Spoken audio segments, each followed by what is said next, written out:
हरिओम. अमृतानुभव योगदास श्रीयुत जय गणेश जोशी यांचे प्रवचन. माऊलींचे प्रास्ताविक. ओवी क्रमांक 4.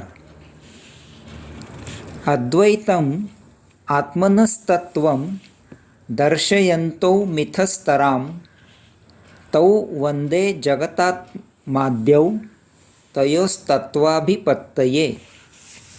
अर्थात शिवशक्ती आपले परस्परांचे तत्व अद्वैतच दर्शवितात. हे तत्वज्ञान सर्वांना ज्ञात व्हावे त्यांना मी वंदन करतो. तिसऱ्या ओवीत माऊलींनी सांगितले की शिव आणि शक्ती ही समरूप आहेत, ती एकमेकांना सांभाळून आहेत. या ओवीत ते सांगतात की ती नुसती एकमेकांना सांभाळूनच आहेत असे नाही, तर ती परस्परांचे तत्व अद्वैतच सांभाळतात, अद्वैतच ठेवतात. त्यात एकमेकांमुळे कोठेही काही बाधा येणार नाही याची काळजी घेतात. उदाहरणार्थ, आपण जर जमिनीत आंब्याची कोय लावली तर त्यामधून आंब्याचेच झाड उगवते आणि पुढे यथाकाळी त्या झाडाला आंबेच येतात. वास्तवात त्या जमिनीत अन्य अनेकविध धान्यफळे धरू शकतील असे अन्नघटक असतात. तथापि आंब्याची कोय फक्त आंब्यासाठी उपयुक्त असेच घटकद्रव्य जमिनीमधून शोषून घेते. येथे कोय हे शिवतत्व आहे आणि त्यामधून घटकद्रव्य शोषण करणे ही शक्ती आहे. अशा प्रकारे शिव आणि शक्ती जरी एकमेकांपासून भिन्न असली, द्वैत असली, तरीही ती एकमेकांची तत्वे सांभाळून घेतात. दोन्हीचेही अद्वैत एकमेकांकडून सांभाळले जाते. अशा प्रकारे प्रत्येक योनीमध्ये त्याच त्या योनीचे सृजन होते. तेथे कधीही भेसळ होत नाही. फणस आणि पिवळी जास्वंद एकमेकांशेजारी लावली तरी ती झाडे त्याप्रमाणेच सृजन करतात. यामुळे 84 लक्ष योनींचा कारभार अति सुव्यवस्थित सुरळीत सुरू राहतो. यामुळे प्रत्येक योनी योगाचरण करून सहजच पुढे पुढे मुक्त होत जाते. आपणही जीवनात हे तत्व अंगीकारायचे आहे, तरच व्यक्ती, कुटुंब, समाज याचा गाडा विनाविघ्न सुरळीत सुरू राहील. ज्याला त्याला ज्याचे त्याचे संचित असते, ते जो तो जपत असतो, त्यावर इतरांकडून त्यांच्या मतांचा घाला घालायचा नाही. चुकूनही कधीही कोणाला विचारल्याशिवाय सल्ला देऊ नये.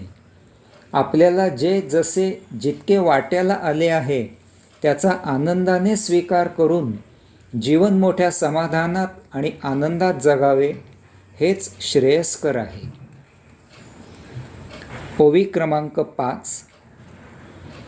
मूलयाग्राय मध्याय मूलमध्याग्र मूर्तये क्षीणाग्र मूलमध्याय नमः पूर्णाय शंभवे. अर्थात जो मूळ आहे, मधल्या स्थितीचाही मूळ आहे, अंतकाळाचाही मूळ आहे, सर्व व्यापून आहे, त्या शिवाला मी नमन करतो. माऊली म्हणतात की जो उत्पत्तीचा मूलभूत निर्माण आहे, जो मध्याचा मूलभूत पालक आहे, जो लय होण्याचा मूलभूत कारण आहे, त्या शिवाला मी वंदन करतो. ते सांगतात की इतके असूनही त्याच्यात जराही कमी किंवा जास्त असे काहीही होत नाही. तो सदा जसा आहे तसाच असतो. तो विश्वाच्या आधीपासून विश्वात सदा सर्वत्र पसरलेला असून विश्व निर्मित करून झाल्यावरही सर्व विश्वाला व्यापून त्याबाहेर उरलेला आहे. माऊली म्हणतात की त्या शिवाला मी वंदन करतो. तो विश्वाचा मूलभूत सिद्धांत आहे. तो स्वयं विश्व स्वधर्म आहे. इतके सर्व करून तो विश्वातील प्रत्येक लहान सहान घटकात सदा सर्वदा सामावलेला आहे. माऊली म्हणतात त्याला मी वंदन करतो. येथे ईशावास्य उपनिषदाचा शांतीपाठ आठवणे अपरिहार्य आहे. ओम पूर्णमदः पूर्णमिदं पूर्णात् पूर्णमुदच्यते पूर्णस्य पूर्णमादाय पूर्णमेवावशिष्यते. ओम शांतिः शांतिः शांतिः. भावार्थ, ते पूर्ण आहे, हे पूर्ण आहे. पूर्णातून पूर्ण उत्पन्न होते. पूर्णातून पूर्ण काढून घेतले तरी पूर्णच शिल्लक राहते. सर्वत्र त्रिवार शांती नांदो. अशा प्रकारे सद्गुरूपासून विश्वातील लहान सहान वस्तू जगतापर्यंत सर्वत्र त्याची आणि फक्त त्याचीच लीला सुरू आहे. माऊली जसे त्याला वंदन करत आहेत तसे आपणही त्याला वंदन करायचे आहे. येथे त्याची वैश्विक किमया लीला सुरू आहे. ती महारहस्यमय आहे आणि महाअद्भुत आहे. त्याचा भेद करायचा नाही, कारण हे सर्व आपल्या मानवी बुद्धीच्या कक्षेत येणार नाही. त्याचा साक्षी राहून आस्वाद घ्यायचा आहे. मानवी बुद्धीकडून अपेक्षा इतकीच आहे की त्याचे स्मरण करून त्याच्यापर्यंत पोहोचायचे आहे. त्यायोगे आपण स्वतः स्वस्वरूप व्हायचे आहे. त्यासाठी हे इतके पुरेसे आहे. अशा प्रकारे येथे प्रास्ताविक संपन्न. ओम तत्सत् त्वम् असि.